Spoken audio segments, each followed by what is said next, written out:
Okay, good morning, everybody. I'm going to start just 1 minute early here because I want you to test something out. If you haven't seen it before, somewhere on your Zoom screen there should be something about participants, and at the bottom of it, if you look at the bottom of it, there should be a couple of buttons. I'm not sure if they were there before or if I've just finally activated them. But if you've not noticed them, there should be something that says yes, no, go slower, go faster. So this is just a new way of, or another way of you guys, providing some feedback to me here. I would love it if you utilize these. I was also, we're a small enough group now that I encourage you, if you want to do so, you are allowed to turn your audio on and say, ask a question as you would in class. That's absolutely fine. Or use the chat to do so. I encourage you to do so. But what here is maybe a little bit of a gentler thing is if you don't want to, you don't want to interrupt, or you're hesitant to use your audio, there's something here that says go slower. I would really appreciate it if you guys right now go ahead and click on that. Just let me know that you can see that, and right, great. Thank you so much, everybody. So that's your tool to kind of throw the handbrake on, and I absolutely will keep one eye on that while we're talking, so that if I'm losing even a couple of people, I can adjust my pace and come back to you. So hopefully you guys see that. If you don't see that, let me know how I can help you find it. Should be at the bottom of the participants, some kind of participants window, or in your toolbar. It says participants, and if you click on that, you'll get a little window with a list of everybody that's participating. So please go ahead and use that. We're also going to try to do something with, along the lines of clickers like we used to today. I'll set up a poll, and we'll see if we can get that going again. It was a very valuable part of the class, and we've lost that in this kind of virtual meeting, and I'd like to bring that back so that you guys can interact, and I can get a little bit more feedback about what's working. I have got a message here from a student that says, can you define what a capacitor is again? Absolutely, yes, I can. So last time we talked about this capacitor. A capacitor is, our simplest model of this is two conducting plates where we have a positive charge on one plate, we have a negative charge on the other plate. And thank you for the question, because that's where, I was going to do this review anyway, so absolutely appropriate question. The basic idea here is we have a separation of charge. We've put some amount of charge on this plate, it's positive. We've put an equal and opposite amount of charge on this plate, it's negative. And the magnitude of either of those charges is our Q. What's going to happen in this situation is we create a uniform electric field in between these two parallel plates. Wow, that's a terrible electric field line. It's supposed to be straight. The electric field lines go from positive to negative. I've drawn a better picture of that in your previous notes. But the point of this is we create this well-defined electric field in between these two plates. It's uniform, it always is pointing in the same direction, and this is a really nice way to create a uniform electric field. Last time what we did was we started looking at the potential in between this parallel plate capacitor. The potential, we did a little kind of a short derivation. We found that the potential at any point in space in between these two plates is given by this reasonably small compact formula, which tells us that the potential is given by the charge per unit area, where the area is, each of these is an actual, it has some extension in space. I'm showing this straight on so you don't see that, but this has a cross-sectional area, this has a cross-sectional area. you know, think of it as a square plate or a circular plate, whatever you want. As long as they're the same dimensions, this is going to work out fine. Whatever that area there is A, and then the X is the distance in between them. And epsilon naught is our old friend. It's some gnarly constant of nature with 10 to the minus 12 with a lot of units on it. But it never changes. It's a constant. We can look it up once and we don't have to memorize it. We found that the potential between those two, so I hope that the person that asked that question, that's okay. If not, just let me know and I will go over it again. I should mention, if you are downloading the notes, I made a small typographical error in the first version of the notes that I posted. There is a new version that's posted called corrected. If you want to get that, it won't make too much of a difference. I'll show you where I made the mistake so that you won't get confused. If you have the old notes, it's not a big deal. But there is a new version.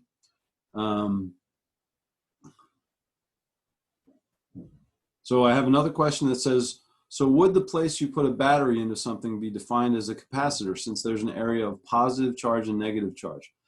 That's a really good question. No, I would not call it a capacitor because in the battery you have this very complicated chemical reaction that's separating the charges in the first place. There is some capacitance due to that, so it's an excellent question. It's not absurd what you're saying. Whenever you have this kind of separation of charge, you will have some capacitance, which I haven't defined yet. We'll talk about that in a lecture or two. So your question is not bad. It is not off the mark at all. But would I call the space in a battery where we have the separation of charge a capacitor? No, I would not, because there's actually the possibility in that battery for a flow of charge. In a capacitor, you're setting up a space where there's no possibility of flowing between, because the second that you short that out, as I'll talk in a moment or two, you'll lose that separation of charge. So it's not quite the same situation, but I do see the similarity that you're seeing there. Okay, so back to this, we defined this potential difference. We derived that it's a function of X. And if I want to talk about, you're very welcome. You're very welcome for the answer. If we define the total potential difference between these parallel plates, well, all I got to do is go back to this formula and put in D, the actual spacing between those plates, in for X, and I get this formula, which is not so different. I've just replaced X with D. X is a variable. D is this constant separation between these two. And if I remember my definition of the electric field inside a parallel plate capacitor, this jumble of stuff right here is equal to the electric field, that uniform electric field, right? This, again, is we're going to be thinking sometimes in terms of electric fields, sometimes in terms of potential, sometimes in terms of force. They're all so intimately intertwined that maybe it's not so surprising to see how close of a relationship we have here between potential and electric field in this parallel plate capacitor. The other thing that I talked about last time, we did zero derivation of this because I didn't want to beat you over the head with too many derivations. But the idea of what is the potential due to a point charge. This guy here, my poorly drawn cartoon here, is supposed to be a point charge large Q. And at some point in space away from that, I want to evaluate what is the potential at this point in space, a distance r away. And I could derive this, but I'm just giving you the answer. The answer is the potential at that point in space is equal to kq over r. This is dangerously close to the result that we had for the electric field. There's only just a difference in the power of r in the denominator, and it's dangerously close to the formula for the Coulomb force.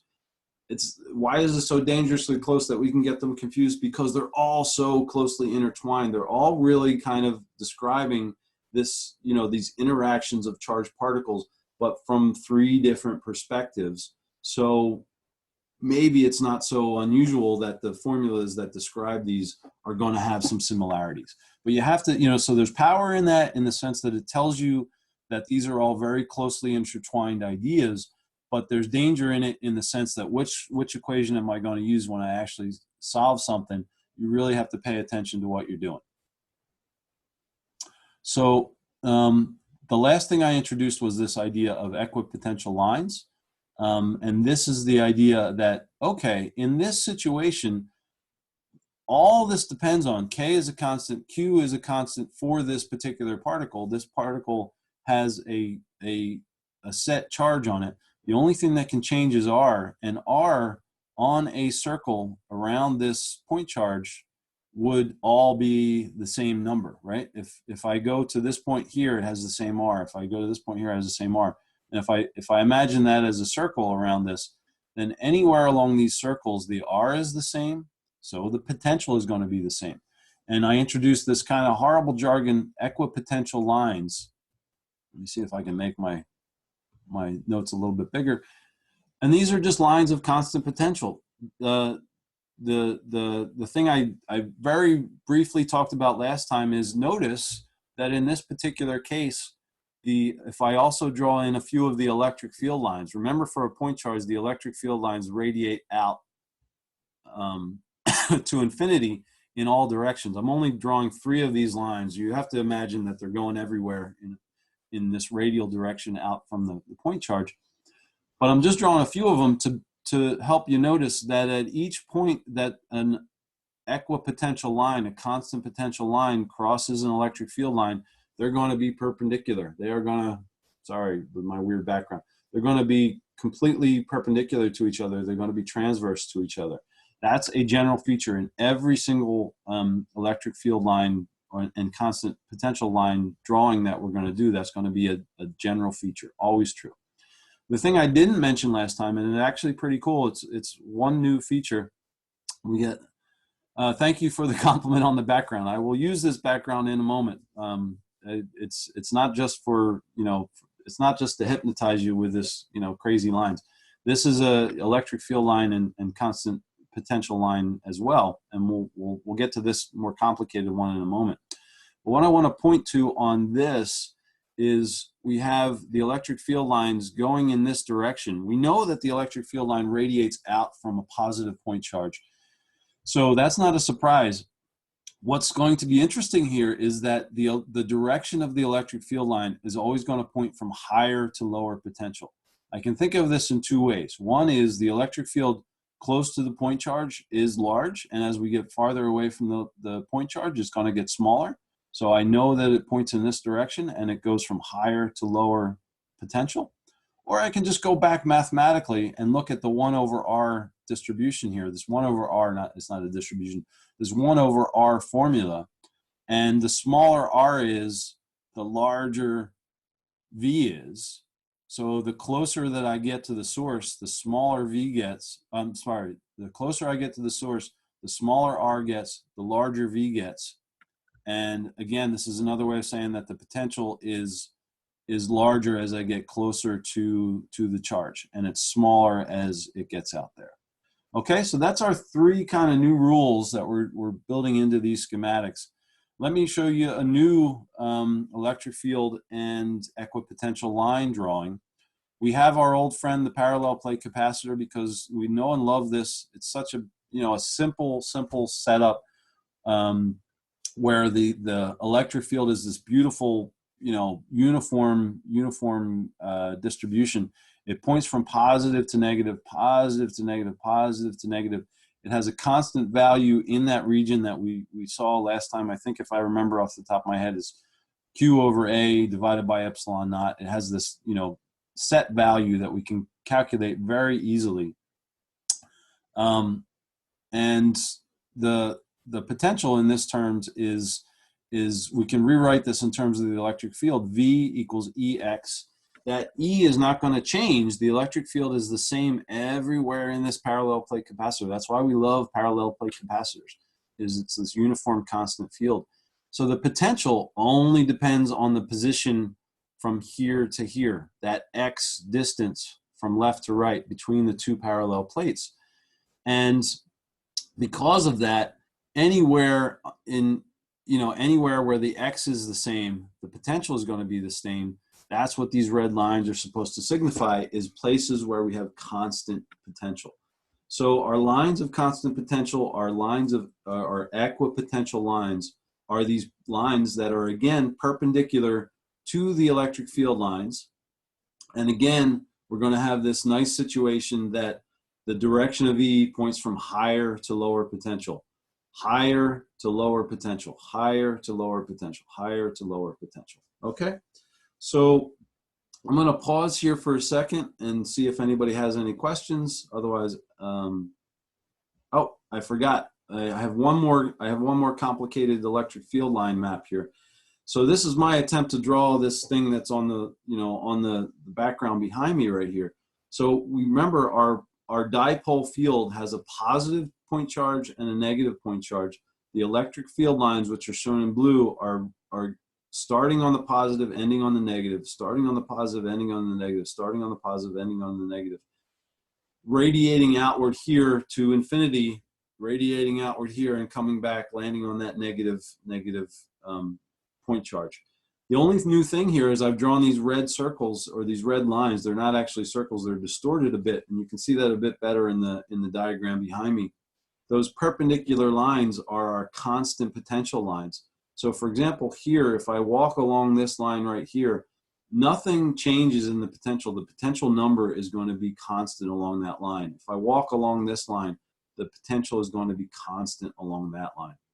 So just to clarify what I'm showing here, the red is the equipotential lines, the blue is the electric field lines, and this is as close as you can get, in my mind, to a topographical map. So if you think about when you're hiking or something and you want to know the elevation as you're going up a mountainside, this is the basic idea here. If I walk around here on this line on a topographical map, it would mean I didn't have to climb up the mountain, I didn't have to go down the mountain. I'm always walking on the same elevation. That's what these lines mean, kind of in terms of potential. I have a question from the audience. It says, can you please repeat what will remain constant? Yes, absolutely. These red lines, let's go back to our simple situation here. These red lines, and it's the same in any one of these diagrams, the red lines in my drawings, in the back here, it's the lines without the arrows on it. This is where the potential that, for example, we calculated for a point charge, or that we calculated for a parallel plate capacitor, it's where that number is not going to change at all. It's where it stays constant, where it doesn't change. Is that okay? Does that answer your question? Okay. So this is the place where I had a little bit of a typo in the original notes. I had the 2 and the 1 mixed up here in my charges, so this is fixed. If you still have a version of the old notes, please take a look at this and just change that 1 and 2 yourself. Electrical potential is additive. I don't want to spend too much time on this, but the basic idea, this is why people use potential, is you can just add. If I have 2 potentials, I can add them together. I don't have to actually do any kind of vector addition or subtraction or all that kind of nonsense that we have to do with electric fields and with Coulomb's law. I have a question again. Why is it constant on those lines? So in each of these situations, these lines, the potential is constant on these lines because the potential for a point charge only depends on R, and R is constant along this line. Excellent question.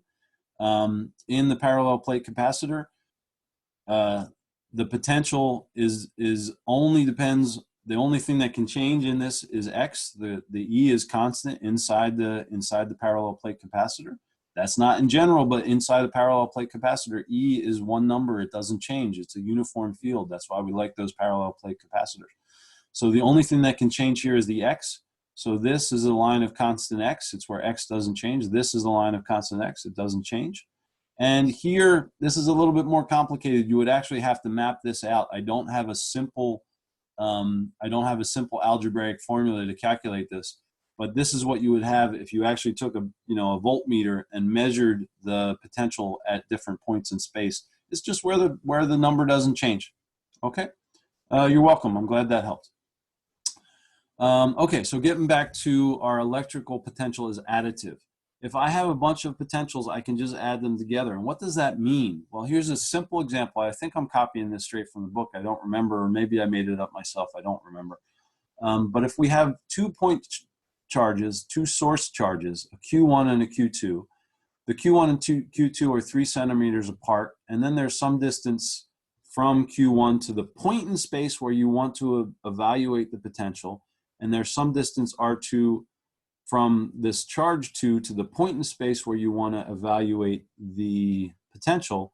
All I'm going to do is calculate the potential due to this guy. I'm going to calculate the potential due to this guy, add them together as a number. It's that nice and simple.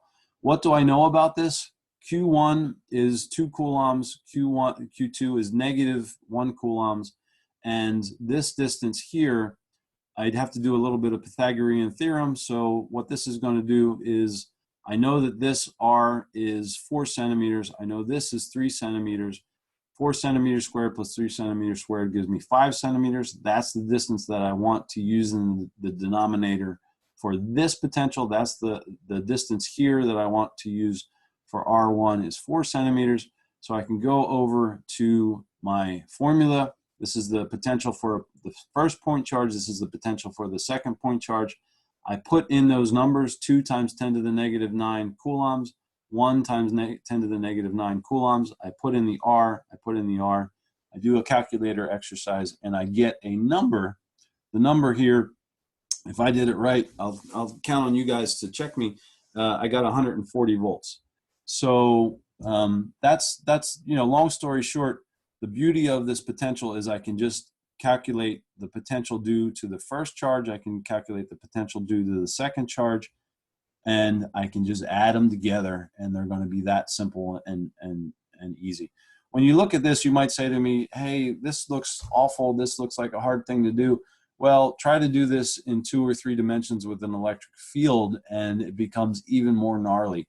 So it's all relative. I'm not saying this is easy, but it is easier than dealing with electric fields. And that's why we talk about usually, when you walk into the grocery store and you have to stay 6 feet apart from everybody now because that's the rules, and you have to wait outside for, half an hour to enter the grocery store.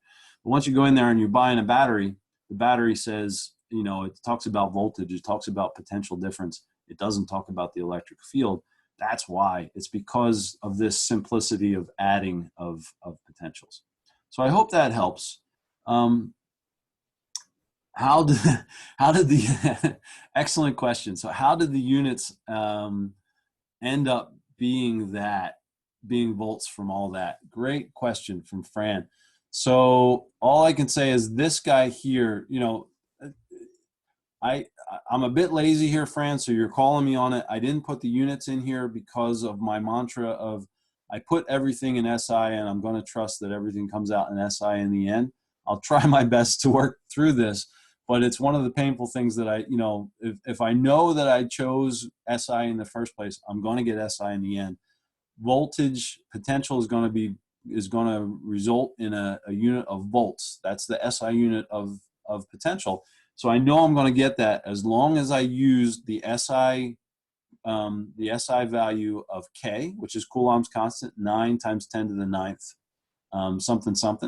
I use the SI unit for coulombs for charge, and I use the SI unit of meters for distance. The only thing that I'm not showing here, just because my memory is terrible, is what's the units of Coulomb's constant. And I just have to Google it up because I don't remember. And in the end, that's going to give us anyway, yeah, it's the units that you're going to wind up with SI units in the end. If you want, I'm happy to do maybe a little bit of an exercise. Point well taken, Fran. I'm short-circuiting things here to try to simplify. If that is confusing things for you, maybe next time I'll do a little bit of a unit review so that this is all put in the big picture, okay? Very short answer is if you do it in SI, you're going to get SI in the end, and the units of potential are volts. I have another question. If something is given to us in nanocoulombs, do we need to convert it to coulombs before using it in an equation? Yes, absolutely. The SI unit, when I say put it into SI units, you're going to want to convert those nanos or micros or millis or whatever into a 10 to the minus something. So a nanocoulomb, the SI unit is going to be a coulomb. If I give it to you in nanocoulombs, notice what I did here. I did use 10 to the minus 9. So excellent question there from the audience. And Taylor Gagne, absolutely, yep. You got it there, buddy. Good answer. So so current, what we want to do is we have this potential difference. We're setting up a potential difference. And I have another question. Okay, we're getting questions here. I love the questions, so I'm not going to push forward. I love the questions. I have a question that says, in every question you have to convert from centimeters to meters. Right. Yes, absolutely. So centimeters to meters. Centimeters, again, the base unit of distance in SI is the meter. If I gave you something in centimeters, what that's saying is it's 10 to the minus 2 meters. So you want to put that 10 to the minus 2 explicitly in the problem. Yes. And I really appreciate this. You know, if this is tripping you guys up, I don't want it to be tripping you guys up. So I really appreciate the questions. Thank you for asking that. And we say, yay, I know what I'm doing. Yes, you know what you're doing. Good job. Okay, so current is, oh, you know what I wanted to do today? I wanted to make sure, before we move on to the next thing, let's try to actually do a clicker. So, I'm kind of goofing with my screen here. Things are doing weird things. I'm going to open up a picture here and rotate it. And what we're going to try to do is a poll. So in the parlance of pre-pandemic, I would say, everybody get your clickers out right now. So what we're going to try to do is do a poll and see if you guys can answer this question. In the meantime, while I'm doing the technical stuff here, I'm just trying to open up the polling window. You can go ahead and read this. We have a proton. A proton is a positive point charge. So we have a positive point charge that's at this point Q, where the potential is the value of it is 0 volts. But we have a region of space to the left of it that's negative 100 volts, a region of space to the right of it that's a positive 100 volts. What's going to happen to this proton? So go ahead and take a look at those possibilities. And I guess if you guys wanted to chat with each other about this, I'm happy to do that. We're trying to facilitate that open discussion that you had when we did clickers. And in the meantime, I'm going to try to open a poll while you're thinking about it. And here is the poll. I hope you can see it.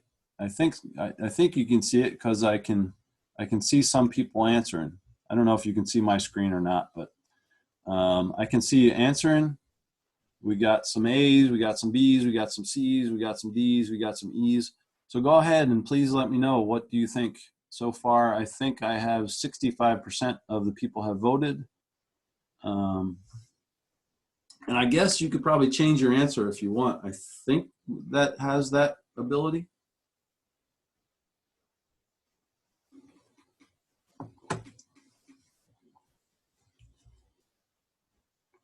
Okay, we got 90% voted. So we got a handful of people. I'm just going to wait until that runs out to a minute. So you got 10 more seconds. If you so choose, you don't have to participate. That's fine. 95% voted. I'm going to close it down in 3 seconds and we'll see how people did. Okay, end the poll. End the poll. And I'm going to share the results with you guys. Hopefully you can see those results. Can you see those results? Okay, so what was our choices here? I have to remind myself which choice was which. So we got some 15% chose A, some roughly half chose B, some chose C. So what's going to happen here? Now, The trick, you know, this is a little bit of a trick question, because if we have a zero volt, you might think, hey, nothing's happening here. Again, this is the subtle part of potential, is the actual value doesn't matter. I know that sounds horrible. It sounds weird. It sounds strange, but the actual value doesn't matter very much in these problems. It's whether there's a potential difference. It's whether there is a change in potential from one region in space to the other. So again, we are allowed in these situations to choose our zero wherever we want. And in this problem, we've chosen zero to be here. But I could just as easily have chosen zero to be over here, and then this would be negative 900. This would be, or what would it be? I'm sorry. All I'm saying is that this could be 900. This could be 1,000. This could be 1,100. All that's relevant, all that has any physical meaning, is that there's 100 volts difference between these 2 points. There's 100 volts difference between these 2 points, and this point is at higher voltage than this point, and this point is at a higher voltage than this point, right? So we have high voltage over here, low voltage over there.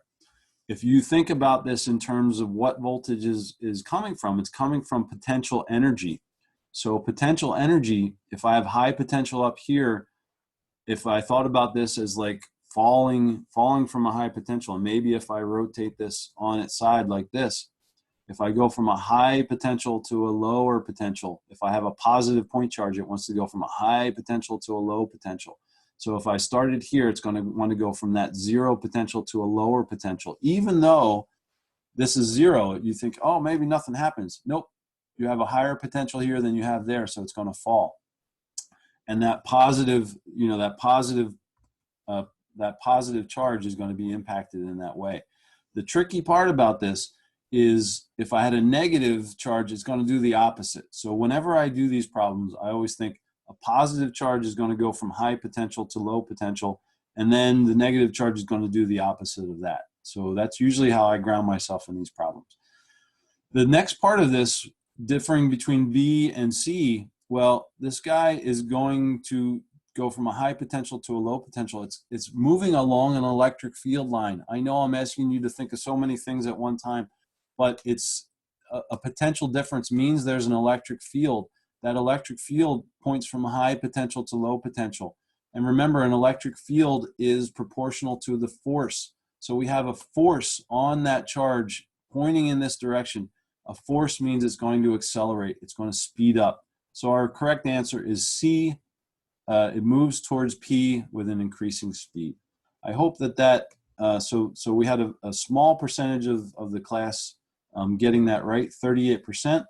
No shame or no fault to anybody who didn't get that in the A's and B's. It's a tricky problem, and the zero throws us off. But again, the main point of this is a positive point charge is going to move under an electric force from a high potential to a low potential. I hope that is clear, and if it's not, go ahead and type away in the. So why is it going to? Okay, so I get a question. Why is it going to increase speed? Because there's an electric force, the Coulomb force, which is baked into this potential difference. If I have a potential difference, I have an electric field. If I have an electric field and I put a point charge into that electric field, it's going to experience that Coulomb force moving along that electric field line. And if I'm applying a force to an object, it accelerates because of Newton's second law, F equals ma. I hope that clarifies. Okay, so the thing that I formally wanted to define today is, okay, I'm glad that helped explain that to you. Thank you for the feedback. Current, the flow of electric charge. We have this situation where Fran asks, is the electric field force experienced by the charge constant? Fran, that's a great question. In this picture, let me see if I can open the picture again. That's not the picture, that's Ben Franklin. That is, where's my picture? I can't get my tools out of the way to open the picture again. Here we go. So Fran asks, is the electric field experienced by the charge constant? Yes, in this, I think, you know, this is kind of an ambiguous drawing, Fran, but how I interpret it is that this is a line of constant potential, and this is a line of constant potential. This is a line of constant potential. It's like this proton is in a parallel plate capacitor with the electric field pointing this way. So yes, the field, the force experienced by this charge would be constant. Good question. Okay. And every time I do this, the Zoom is putting my windows in all kinds of weird places. So give me a moment to catch up to myself here. All right. So we have this idea of the flow of electric charge. Up until now, we've had, again, this is a parallel plate capacitor. It's not drawn very parallel, but this is supposed to be two parallel plates. I have a positive bunch of charge on this side. I have a negative bunch of charge on this side, and the magnitude of those charges is equal and opposite. And what I want to do now is consider the case, instead of just putting a single point charge, a proton or electron, in between these parallel plates, what happens if I actually create a conductor between them, like, you know, connect these two parallel plates with a copper wire or a metal bar or something like that. All of a sudden, these positive charges are free to flow, you know, all of them, not just a single one that we're pushing or we're allowing to fall through vacuum in between here. All of these charges are allowed to, you know, flow through this like water through a pipe. It's just, you know, all of a sudden you have 10 to the 23, or Avogadro's number of charges that are free to move through this potential difference. We have a macroscopic current. If we're talking about a bunch of charges moving at once, we would call that a current. And all, you know, the words here are basically just echoing what I'm saying. This potential difference between these is what's going to cause that, or be the motivating factor for that flow of charge. The copper wire allows it to happen, and this will continue until, oops, let me scroll down a little bit, until the net charge on each plate is zero. So if I create this pipe between them, what's going to happen is those charges are going to balance until we get back to that state of nature where the plus and the minus are equally balanced, and I have plus minus, and there's no net charge on any part of this. Notice that this could have happened with the positive, that excess positive charge over here flowing over and balancing the negative charge over here, or it could have been the negative charge flowing in the opposite direction and balancing that positive charge. It doesn't really matter. In the end, it would have the same physical result.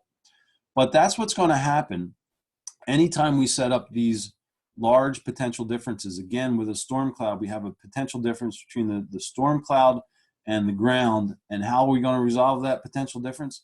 We're going to let a flow of current. We're going to let a flow of charge in between them. You know, that's going to motivate this large flow of charge. So if a battery dies, does this mean that the charges in the battery are balanced, or that the charges have been removed or used up? Yep, the charges have been balanced. You've basically, I think, you know, my chemistry isn't so good, but what's happening in a battery is you're doing a chemical process that somehow naturally separates on one side of a fluid and on the other side positive and negative charge. And after a while, you know, if you take a wire and connect those two terminals of the battery, Fran, you're going to allow those charges to meet again and basically, you know, rebalance. Okay, so this is basically your question, Fran. Let me with pictures. So if I have two objects that one of them is positively charged and one of them is negatively charged, I have a potential difference between them because I've offended nature and I've separated the balance of positive and negative, and they want to get back to each other. So I've created a potential difference. I've created an electric field. I've created a force of attraction between them. If I connect that copper wire, again, saying this again, if I connect that copper wire, I could look at this as a positive flow of charge will go from this object over to that object where I have an abundance of negative charge. Or I could think of the abundance of negative charge on this one flows over there and balances the positive.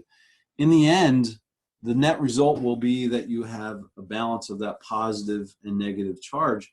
It actually is physically indistinguishable to determine between positive charge moving to the right and negative charge moving to the left.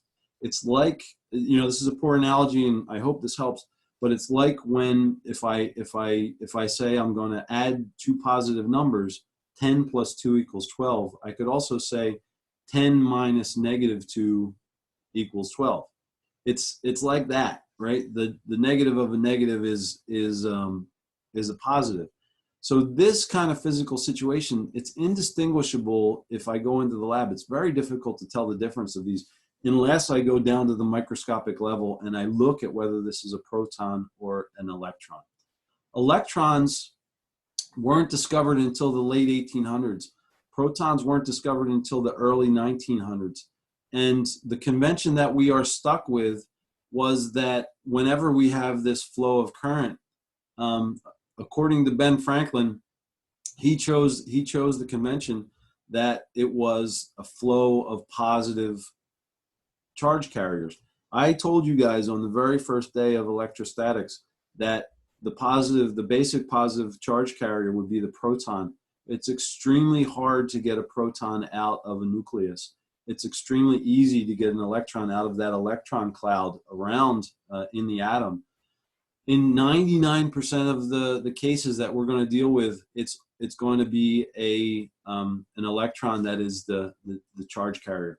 Poor Ben Franklin, poorly drawn by me, is not at fault. He was in the 1700s. He was a brilliant man, a brilliant politician, a brilliant scientist. He was the head of the American Physical Society, I think, and lots of other interesting things. He came up with a convention. We're stuck with it. It doesn't matter. Please, you know, put it out of your mind if it bothers you, or think about it if you like thinking about it. But it has no physical consequence. In the end, we are going to deal with. We are stuck with Mr. Franklin's convention. We're always going to talk about flow of current as if it's positive charge, when what's really happening is negative charge flowing in the opposite direction. Okay, so I'm sorry for that, but it is the convention that has stuck over hundreds of years. We got to stick with it. It is what it is. So with that convention, and please, I don't want to make that more complicated or less complicated than it is. I hated that when I was a student, and I imagine you hate it too. It is what it is, though, so we kind of have to go along with that convention. So I want to define this idea of current. This is the last thing I want to do today, is define what current is in physics or in engineering. It's the change in charge as a function of time, or how much charge per second passes a point in space. The units, you know, again, going back to the units, you know, it's always important to put it into units. In SI, this combination of Coulomb per second, charge per second, is defined as an ampere, and you'll see this abbreviated as 1 amp. You'll hear people talk about amperage or amps or whatever. It's a Coulomb per second is what they're talking about. So what is happening? Again, I'm trying to use this convention that Ben Franklin stuck on us hundreds of years ago. With a battery, we have this potential difference created by whatever chemical means, you know, whatever witchcraft is happening inside a battery that separates charges. And that separation of charges creates this potential difference.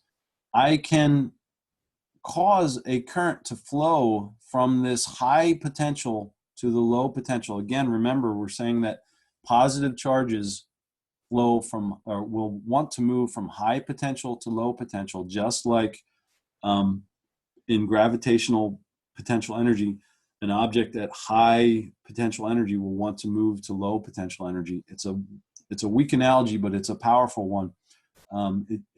It works here. That positive charge is going to want to move from high potential to low.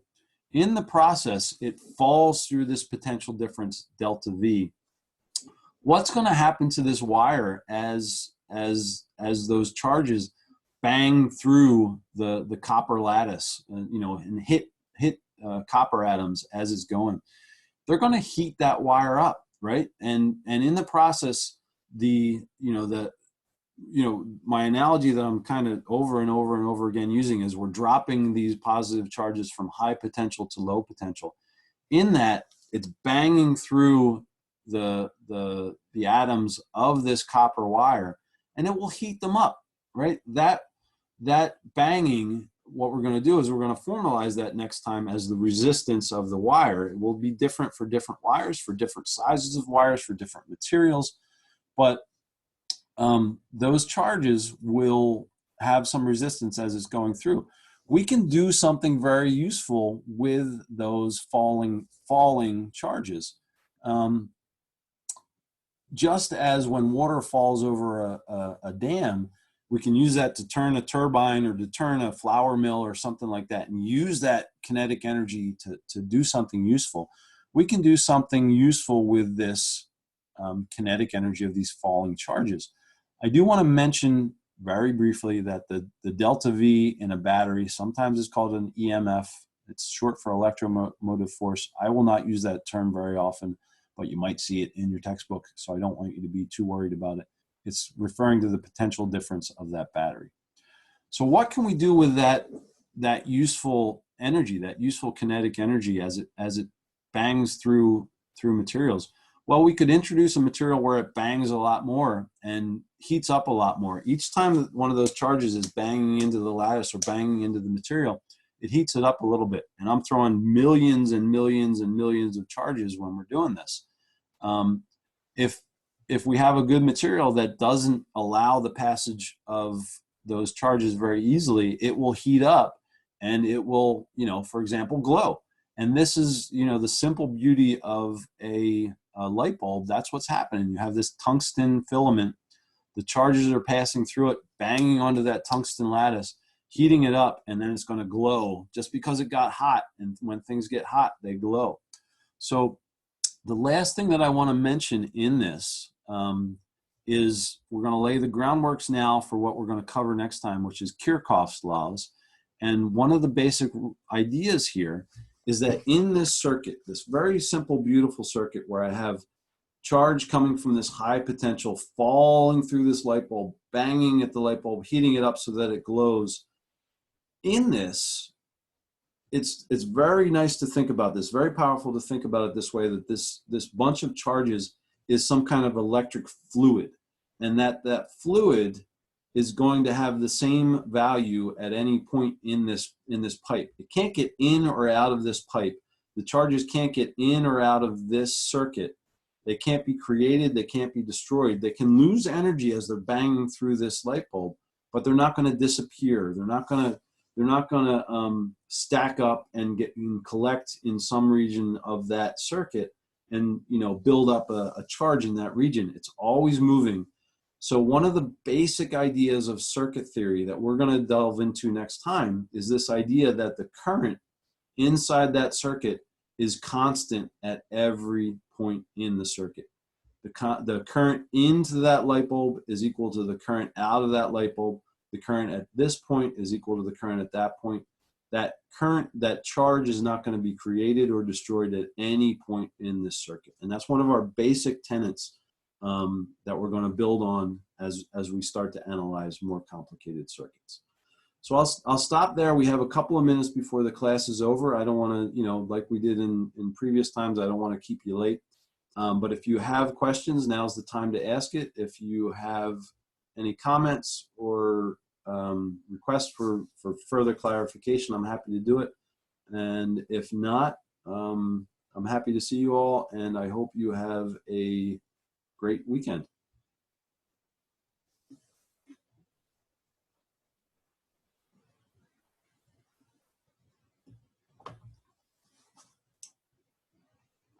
What is the difference between the potential and the electric field again? I'm sorry. What? Sorry, I'm laughing at somebody sent me a joke. What's the difference? Oh, sorry. What's the difference between the potential and the electric field again? Between the potential and the electric field. Great. Okay. Yeah. So the electric field is going, I mean, the quickest answer that I can give to you is electric field is a vector quantity. So it has a magnitude and a direction. And potential is a scalar. It has no direction. It's just a number. So in each of these cases, I could specify a number, like the difference between here and there might be 9 volts, a 9-volt potential difference. But the electric field, I would have to give a number and a direction. It's pointing from here to there. They are intimately intertwined. If you have one, you can get the other. But because the potential does not have a direction associated with it, it's the simpler quantity to calculate and to work with. But they are Okay. physically 2 different things. So if you were to calculate the electric field on one of those red lines of constant potential, would they be equal? In this one right here, because we have a special case, I want to make sure that, you know, the one that I'm talking about here, this is a parallel plate capacitor. Inside that parallel plate, the electric field is always the same. It's this jumble of stuff right here. Q over A divided by epsilon naught. That's a constant. So the nice thing about the electric field of a capacitor is inside here, the number is always the same. The electric field number is always the same, and it points from positive to negative. That's a special case, but yes, in this case, I would know what that electric field is by this calculation. Is that, and I feel like I missed your question somehow, or I'm not. Yeah. Yeah, so it was kind of answered. I was wondering if you were to calculate, like since the electric field is constant within that parallel plate capacitor, is the potential, like those 3 red lines, if you were to, is that the same as the electric field, or is the lines of potential, are those different values? No, yeah, okay, great question. No, the lines of these are going to be different values of potential, because even though the electric field is this number, the potential is going to depend. It's going to be different on this line. It's going to be different on this line. It's going to be different on this line.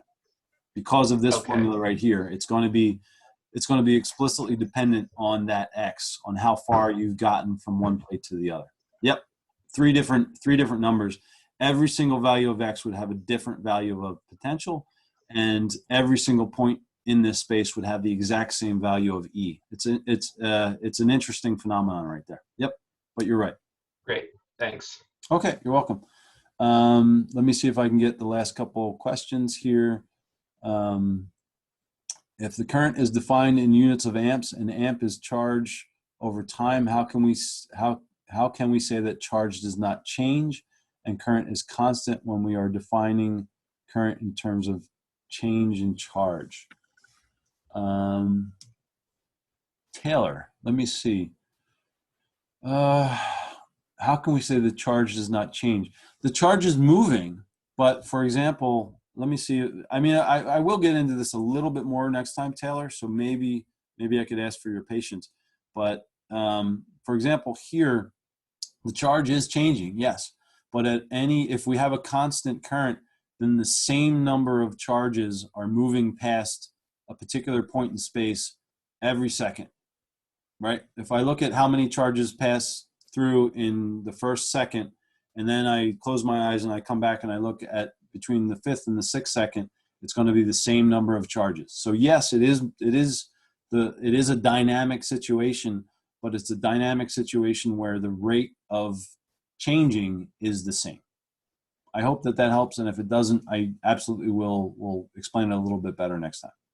Okay? Okay, have a great day.